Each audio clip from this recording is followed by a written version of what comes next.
Thank you. It's great to see you all today. As you think about what to share, there are several stories that come to mind of how you begin, and there's kind of the masked version of a story, and then there's the unmasked version. So I'm going to go be all vulnerable like Jay talked about and go with the unmasked story. And so this summer I was at a baseball game for my youngest son. In the middle of the game, I received a phone call from my stepmom. And I shoot her a quick message and I just say, hey, I'm at Jack's game. I'll call you in an hour. Is everything okay? And she said, everything is not okay. She said, your dad called the suicide hotline this weekend and he needs help. And I would love to tell you that that was the first time that I've ever gotten that call. But it wasn't. This was right around the time of Kate Spade and Anthony Bourdain, people that look like they have it all, and they don't. And he's not anywhere near like those people, but just has struggled with addiction for basically his whole life, living in the world of pharmacy. And so you're not sure what to do when you get a text like that, other than you're going to give them a call back as soon as you possibly can. And I remember talking to my dad and just saying, do you want to die? Is that really what you want? And these are hard conversations to have with your dad. And as I became a parent, that is when I feel like my shift for trying to figure out what makes people tick. Like what makes you happy and somebody else not? Like what's the mind-body connection? There has to be more to it. And I wanted to try to figure it out. I wanted to try to figure it out to be able to help him and to help myself and to help as many people as I possibly could. And so about a month ago, my dad has been in rehab. He's about a little over 60 days clean. He's doing great. And I was having a conversation with him, and I was asking him questions, kind of like Jennifer was doing up here with Sir Matt, and he was doing a great job going back and forth. And in the middle of the conversation, my dad goes, Alysha, I don't need another therapist. I just need you to be my daughter. And he was right. That's what he needed. He didn't need me to step into that role. But I'll tell you what he did is he gave me a gift and a passion and a fire to help people. That's what he gave me. He ignited my passion, and if I could have a superhero cape on, which Dan stole it, that is my cape that he has on. That's the Be Awesome cape that you see rolling around. That's mine. It would help to ignite awesomeness in everybody so that when they had those moments of doubt, I could just kind of sweep. You wouldn't even see me. I'd be like invisible. But in a moment, you would feel this rush of like, I can do anything. I know the greatness that lives inside of me, and I serve no one by playing small. That would be what I would be able to do if I could just ignite awesomeness in other people. So this pretty much represents my family right here, because there's 5 of us. But we don't. We keep talking about being the Incredibles, but we just haven't made it there yet. So today, this is my intention with all of you, and it's to share a glimpse into these 7 secrets of harnessing your inner superpower. And I say a glimpse because if I could have my way, I would have had a weekend with all of you, or even a week-long retreat with all of you to dive into these 7 things. But I'm going to give you what you kind of think of it as a movie clip, you know, where you're just enough that you might say, I want to talk to her more later. So they're a glimpse into the 7 secrets. But along with that, I want to be able to also give you tools and applications that you actually feel like you can use some of it, right? That's what we want to be able to do is you're a superhero, so you want to take action and create a curiosity to know more. Being awesome is something that 9/11 represents a huge amount. Those people woke up one day and they were able to step up and be awesome. And that's what we want for each and every single one of us. And whether it's 9/11 heroes or real superheroes, we love them because they inspire us. So I hope today I just create a seed of curiosity inside each and every one of you. My superhero debut did begin just a couple years ago when I was in college. Helen Slater and I'm pretty sure, could have been a matchup for twinsies in our, I don't know if you know if there was a Supergirl movie, but they're actually really, it's not just Wonder Woman. There is how many of you have ever seen Supergirl? Not very many, but there's a real movie. Helen Slater's in it, and that's it. So the 7 secrets today are going to go with the acronym SECRETS, okay? So each one is going to do that. So to open you up just a little bit, I know you're all sitting, and you know, Boyd said I teach yoga. We won't get into full-on choga today, which is chair and yoga for those of you that don't know. But we are going to just open up your heart just a little bit, just to make sure you're paying attention right now. So I want you to sit more toward the edge of your chair. And I want you to grab the back of your chair. Don't fall. And I want you to actually lean forward like you're flying to the point that maybe the back legs of your chair lift just a little bit, and you have to find the balance point between not falling and lifting. And then take a breath in. Inhale. And now I want you to exhale, kind of round your back, pull your elbows back, and kind of catch your back. Look towards your belly, towards your heart. And then do it again. Inhale, open your chest. Taking the deepest breath you have today. And then exhale, round your back. And do it one more time. Inhale, open your chest, lean forward a little bit so you really stretch your arms, your heart. And then exhale, round your back. Good. And now just sit up nice and tall. Shake your arms out just a little bit. See, now don't you feel a little bit different? Just a little bit? Okay. All right. Now, Marcel Proust, he once said, the real voyage of discovery is not seeking new landscapes, but in seeing with new eyes. So what I share with you today isn't necessarily something groundbreakingly new. In fact, Jay said it, we rip people off. Like, you're just taking ideas, but I have my own spin on them. So I hope to share it in a way that you hear it slightly different than maybe you ever have before, because you are different today than any other time you may have heard some of the exact same content. And so just being open, being that vessel. And some of you are note takers. I love that. You retain about 50% more of the content if you do take notes. And I saw this from Jim Quick. He talked about whole brain note taking, and this pamphlet doesn't exactly work to do it, but down the page, every time you go to a conference, you draw a line, and on the left side, you capture actual content from the presenters you hear, and on the right side, you put your little notes of how you're going to use it. How are you going to apply the content? Because you're hearing it different today than you ever have before. So just kind of using that when you just take the note, well, where are you going to use that? Maybe it's this person, or maybe it's with this group. At some point when we were young, we were asked the question, what do you want to be when you grow up? And it probably looks something like this. They started with helping people like the doctor, the nurse, and then by our teens, we get really practical, and I think I'll try accounting, because we know they might make some money. And then by 24, now we're all about the YouTube channel. Anybody's kids obsessed with YouTube channels besides mine? Yeah, mine are 7, 8, and 10, and they're pretty much convinced that they're going to have a YouTube channel and make millions, because that's what everybody does. So right along the way, we learned the first S, which is serving a purpose, okay? What we have done for ourselves alone dies with us, and what we have done for others remains and is immortal. And Maya Angelou is talking about, right? That's the thing, that the way you make somebody feel. So at some point in our life, I'd be shocked if you ever told me you didn't grapple with the idea of what's it all for? What's the meaning of my life? Am I doing the right thing? Am I on the right path? And when you think about people like Gandhi or MLK or Nelson Mandela, those people, they didn't have a career, they had a calling. They had a calling. And it didn't matter what happened or what the outcome was, they were going to do it anyway. And that's what a lot of you as leaders, you business owners, you started creating. That's your thing. That's what you're going to do to inspire other people. And so I first saw something like this come out of the book, The Code of the Extraordinary Mind. And it's by Vishen Lakhiani. And he talked about thinking about purpose just a little bit differently. Now, we're all goal conscious because you all write down goals, and we want to write down goals, measurable things, but we also want to be growth conscious. So there's goal conscious and there's growth conscious. We're in the growth business, thinking about how you can serve yourself and your customers. So you divide your paper into 3 categories. I'm going to have you do this. So if you have permission to write a note here. So little burrito fold, right? And you're going to write experiences on the left side. If time and money were of no issue, what experiences would you want to have in your life? And then the growth.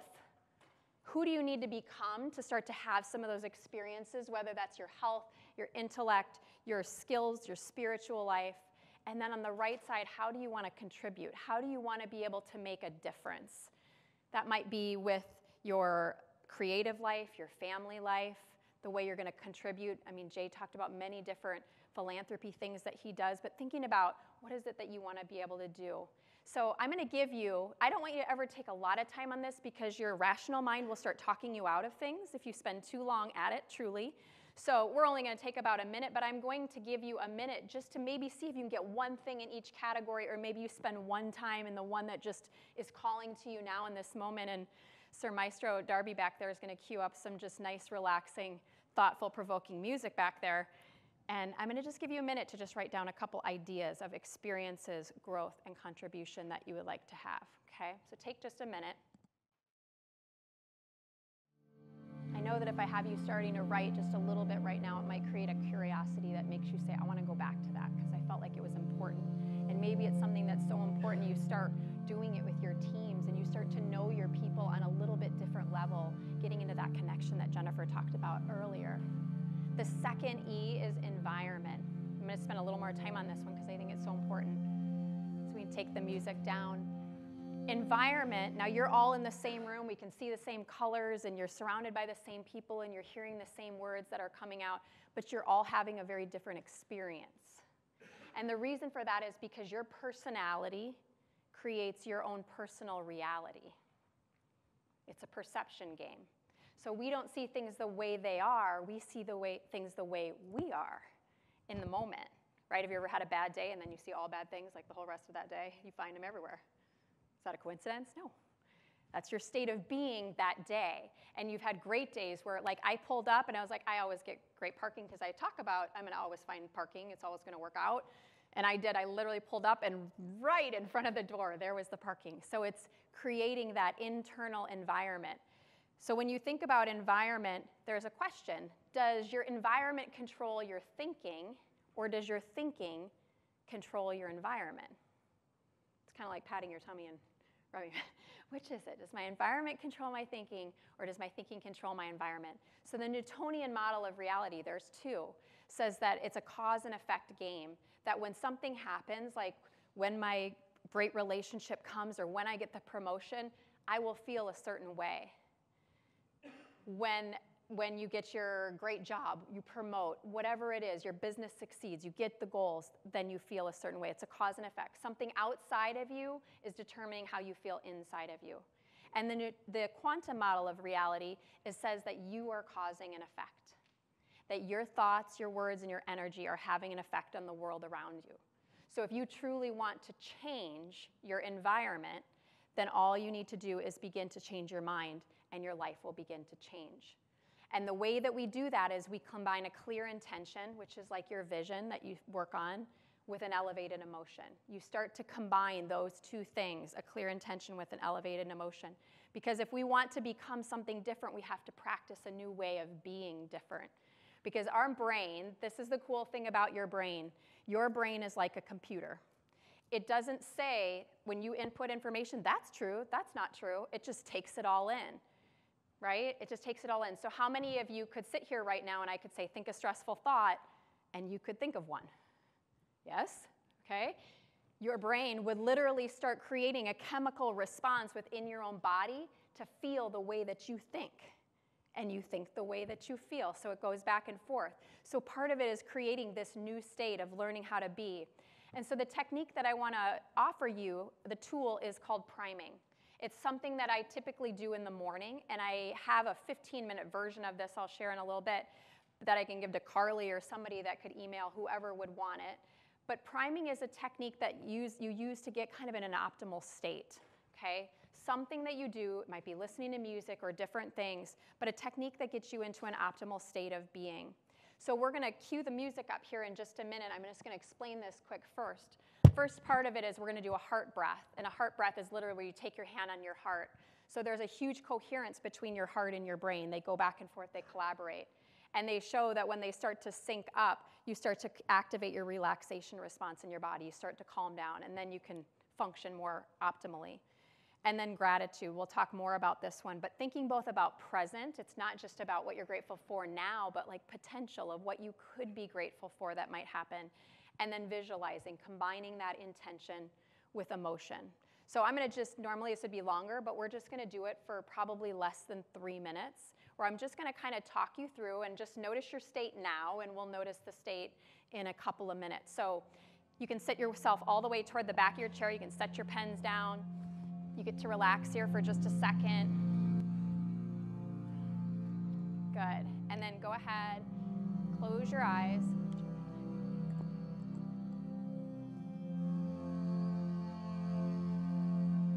And take one hand and just let one hand rest over your heart. And begin to feel your own heart beat.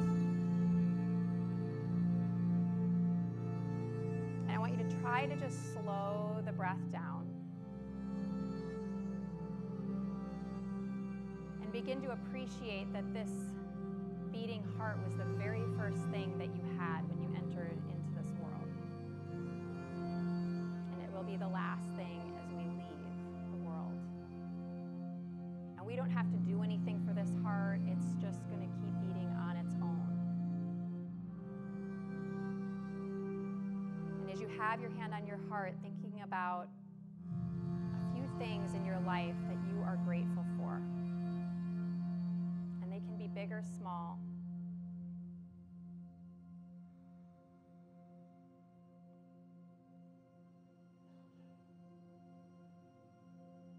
See if you can actually feel the joy, the emotion that comes with just acknowledging these things in your life.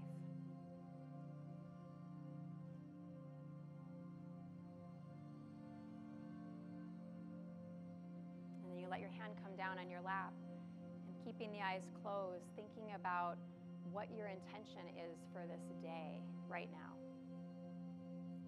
in this moment.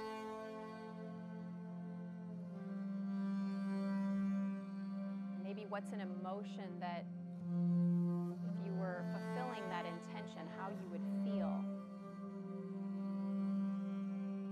You might feel excited, energized, enthusiastic, happy.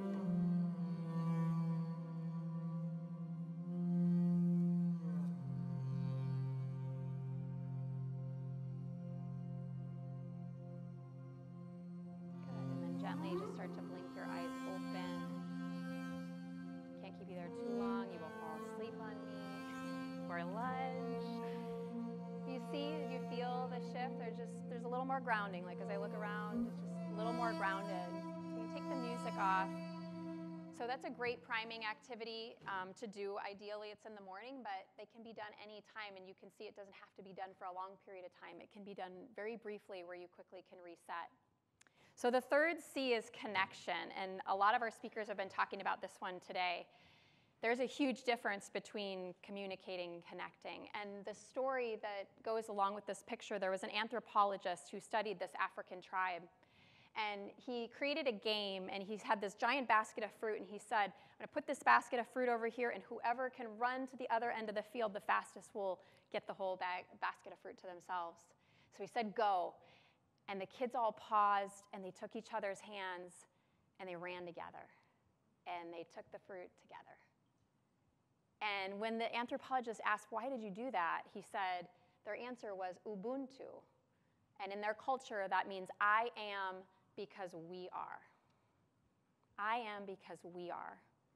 Your business is a collective effort. I am because we are. And it's not just about communicating, because we've got more ways to communicate in our world today than we ever have before, and people feel more lonely than they ever have before. So when I communicate with you, it's an exchange of emotion.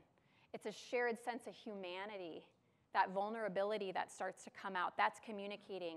And you all are amazing leaders, so you know things like remember people's names.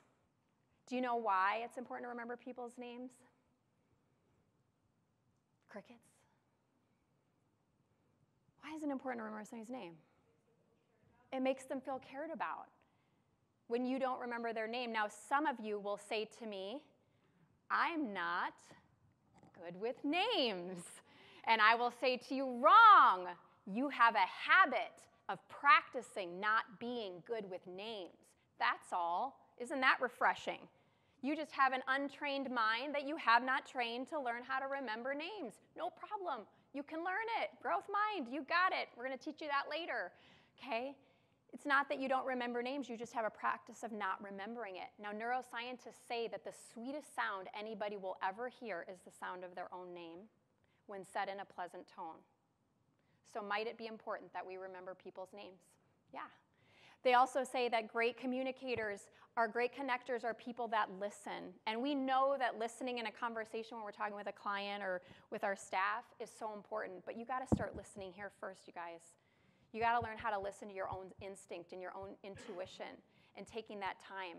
Because if we haven't started there, then when Stephen Covey talks about in his highly 7 Habits of Highly Successful People, he says, seek first to understand and then to be understood.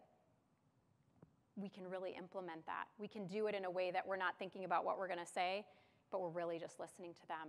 And great connectors, they ask good questions. They ask questions that bring up emotion. That's what Jennifer was trying to get at with Matt, was she's trying to bring up emotion, because that's when you leave that impression on people. And all of those things are about acknowledging people. That's all we want. Oprah said the one thing that every person ever who came on her show would ask, how did I do? That's what they want to know. How did I do? They all want to know. We want to know that we get this sense of acknowledgement along our way. So I did a challenge a while back. It was a 30-day challenge, and I kept it going because it was so amazing. And I was calling one person a day to tell them how they made me feel or how they impacted my life, the difference they made. And the result, I wasn't even results, but just like it blew me away, the messages and things I ended up getting back. I didn't even think about messages coming back when I started. I just thought, I'm going to have this great idea, and I'm going to start telling people, you know, just the impact they've had and the messages that kept pouring in, the ripple effect. You guys, some people never get a compliment. They don't. And so it's up to us to begin to acknowledge that. R is reset. We're in a busy world. We got a lot going on. The kryptonite of this is I'm stressed and I'm too busy, right? I'm stressed, I'm too busy. It's our kryptonite. We become our own villain, right? That's like our thing. We are our own greatest adversary, and learning how to be able to reset is a huge part of being able to sustain yourself. So I created what I call the acronym C. And C is going to be 3 things that you know about. But here's the thing about the mind. We can activate our stress response purely by thought alone. Purely by thought alone. And when you're living in that high state of stress for long periods of time, your body over time, it starts to show up that you can't think clearly, and you've got brain fog and digestive problems, and you can't sleep, and all these things. It becomes real. And over time, chronically, then it leads to serious things. Like those are just like I'm telling you, internally something's not right, and then all of a sudden it shows up as fibromyalgia and chronic disease and cancer and all those serious things. So these 3 things you know. I'm going to hopefully just share them in a way that talks about your brain a little bit differently, that says, maybe I'll do it. I'll try a little harder. I'll try, like accounting, I'll try. Okay, so sleep. Number 1 is sleep. So when you go to sleep, and it said that over half of Americans have trouble sleeping at night, like they lay awake in bed at night. And this is because your cortisol shoots up from thinking thoughts that stress you out, and so you're exhausted, but you can't fall asleep. When you sleep, it's like a power wash for your brain. It literally cleanses your brain at night. So in your body, you have a lymphatic system that clears things out. In your brain, you've got a glymphatic system, and it literally washes things out. So when you wake up, you feel all refreshed. How many of you feel all refreshed every single morning? Good. There's one man over here. He does feel refreshed in the morning. Good. All right. So getting a proper amount of sleep. They recommend over 8 hours is what we need. And anything less than 7, it starts to impact your brain, and it starts to impact your health. Some of you have read the book Outliers, where they talk about the 10,000-hour rule and creates experts. The other thing they found, besides the fact that they practice a whole heck of a lot, is they sleep more than 8.5 hours. Almost every single one. So sleep is a huge part for your brain and your ability to function well in your company and your business. And I didn't go over because I know you're all super proficient readers. So just looking at the different parts of the brain that you can see get affected by lack of sleep. Now, exercise, we've been told this like ever since we could walk. What fits better in your schedule? Exercising 1 hour a day or being dead for 24? That was from my husband. He's the physician, and he pulled that slide up for me, so thank you, John. But when you exercise, it does something that nothing else does. It kicks out a BDNF, which is a brain-derived, it's a fancy way, a brain-derived neurotropic factor. It kicks out a miracle grow for your brain.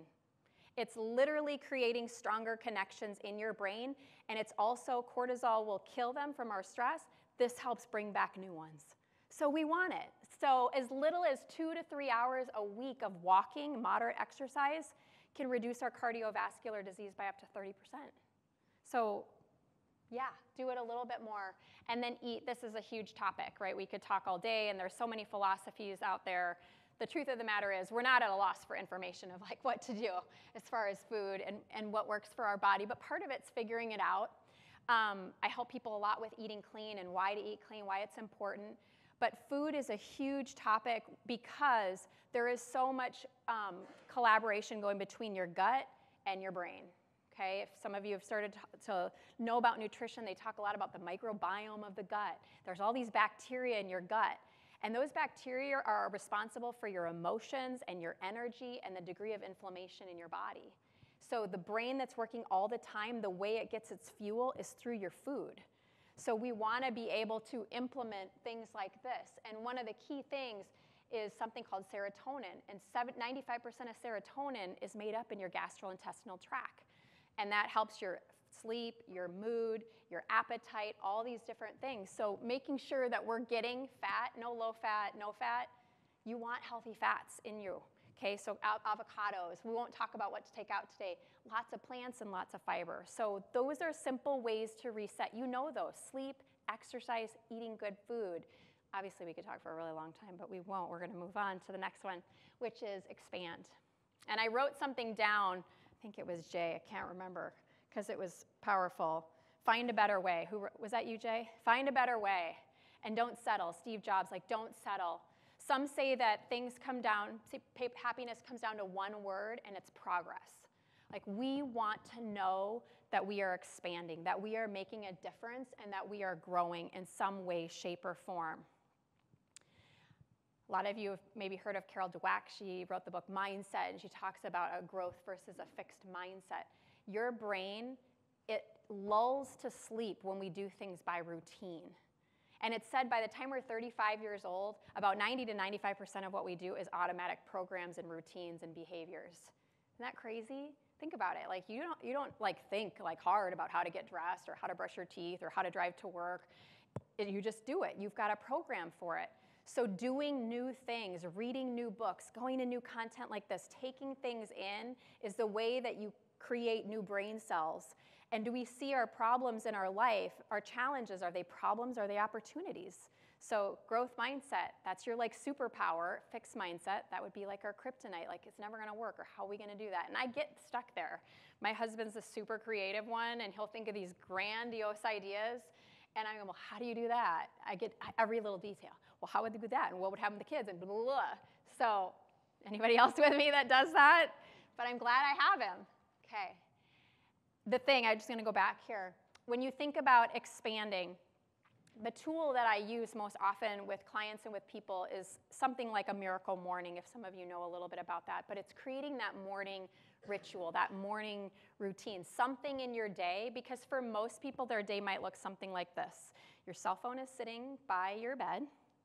It's your alarm clock, because you don't buy alarm clocks anymore because your phone does everything. So you just have your phone by your bed. Your alarm clock of your phone goes off, and you check it, and you see a text message has already come in from somebody at work. Cortisol starts going up. And then you just decide to quick check your email, because that'll soothe your calm mind as you go in to start brushing your teeth.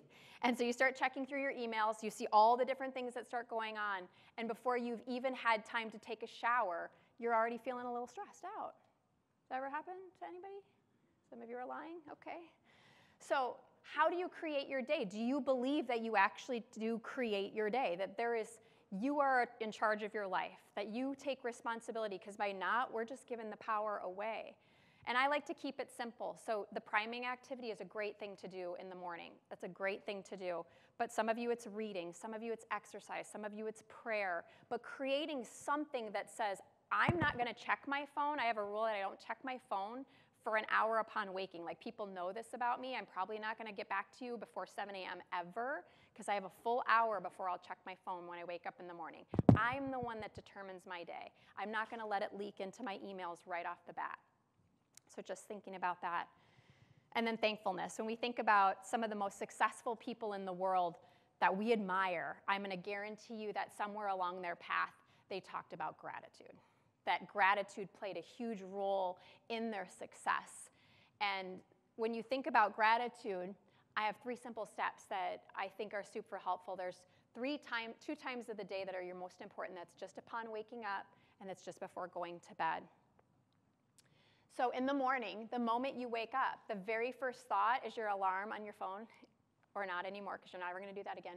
The moment that goes off, you're going to just think to yourself, thank you. Thank you for another day. Thank you for letting me be here. Thank you for letting me do service to the world. And before you let your feet hit the floor, you try to think of 3 things that you're grateful for before you even let yourself get out of bed. It's like a trigger, right? Because you got to get out of bed. So you create a trigger to something you already do. You get out of bed. But before you get out of bed, you anchor it to say, I'm going to do 3 things. During your day, you make it a point, it's your intention that you will acknowledge somebody in some way for their awesomeness, like something that you're noticing.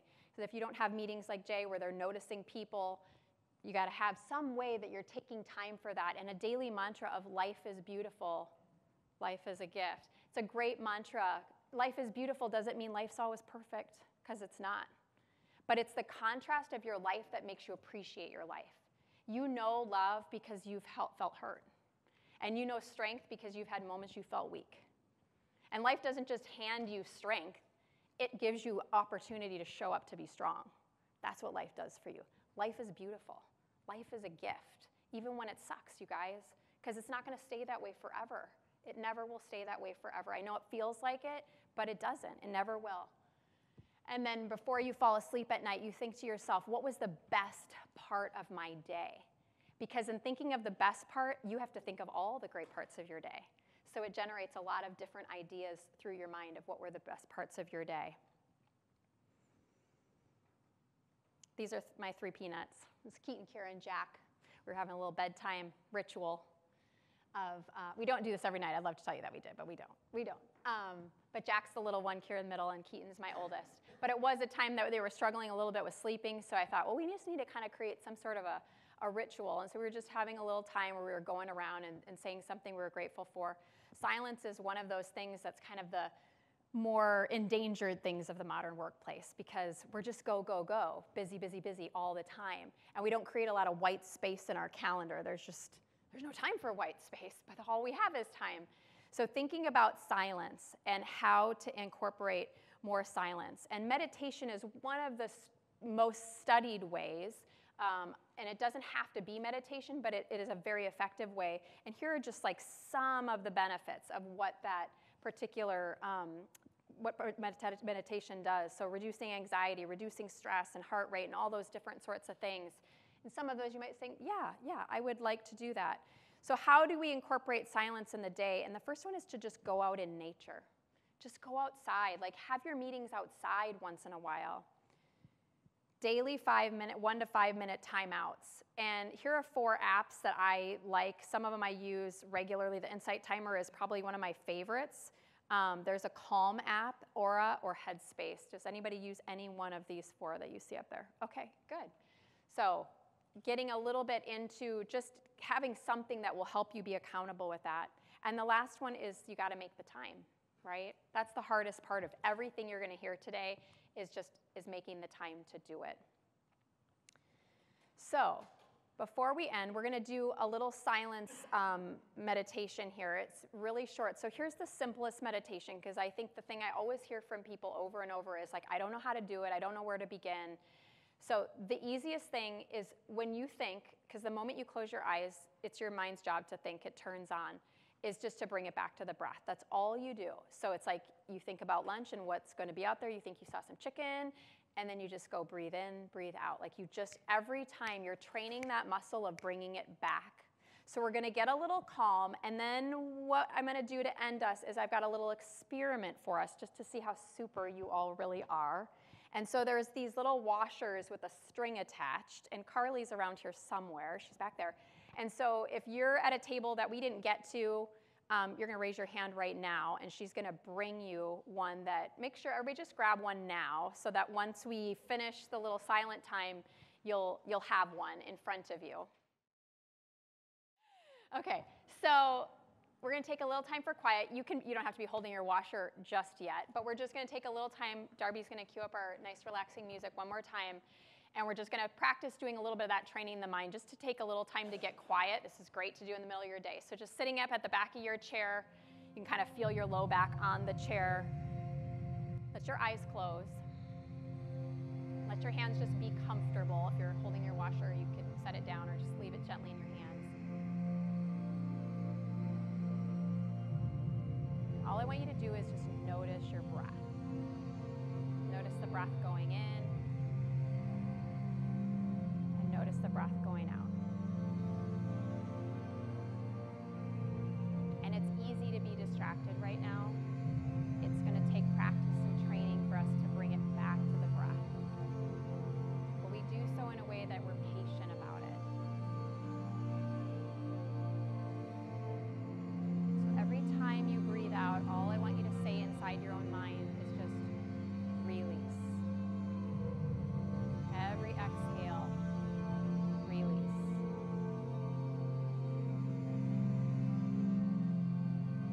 Release.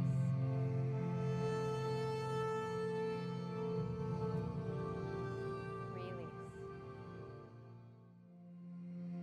Good. Now you're going to take your washer. And I didn't even give myself one, Carly, so if there's one floating back there, I might take it. Okay, everybody grab your washer. And I'm going to remind you that you are super. Whether you feel like you have powers, you get to open your eyes now. You can take the music down just a little bit. And I want you to rest your elbow either on your table, yep. Or if you want to like lean forward and do it this way, you could do it this way too. Carly's going to bring me one because it's more fun to get to do it with you. Okay. And your mind is nice and clear right now, right? Okay. So now with your second hand, I want you to stabilize the washer so it's not moving. So one hand is kind of partway down the string, and then the other hand is holding the washer. And I want you to stare at the washer. And as you let go, I want you to think in your mind, I want you to think forward and back, that you're trying to move your washer forward and back. So let go so you personally know that you're not moving it. And start thinking forward and back. Forward and back.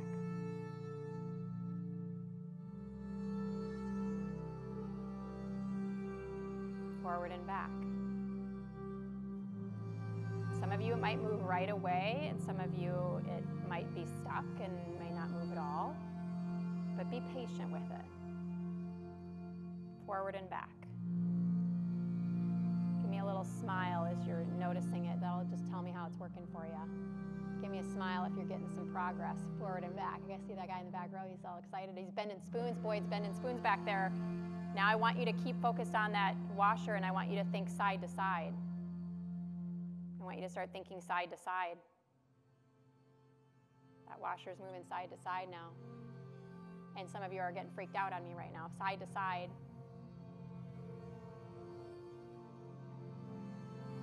And you're loving this washer so much, don't lose your focus.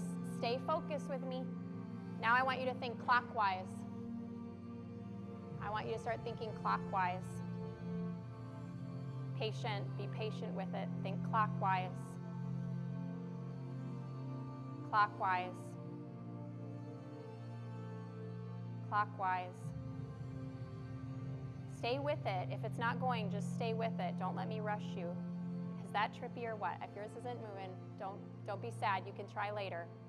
And now you're going to really flip yourself out, and I want you to say counterclockwise. Counterclockwise. Give it a minute. It might even stop moving because it's trying to figure out your energy, and start continuing to say counterclockwise, or to the left, to the left, to the left, to the left. Counterclockwise. I see a lot of circles going on. That's the gas that something shifted. That's it.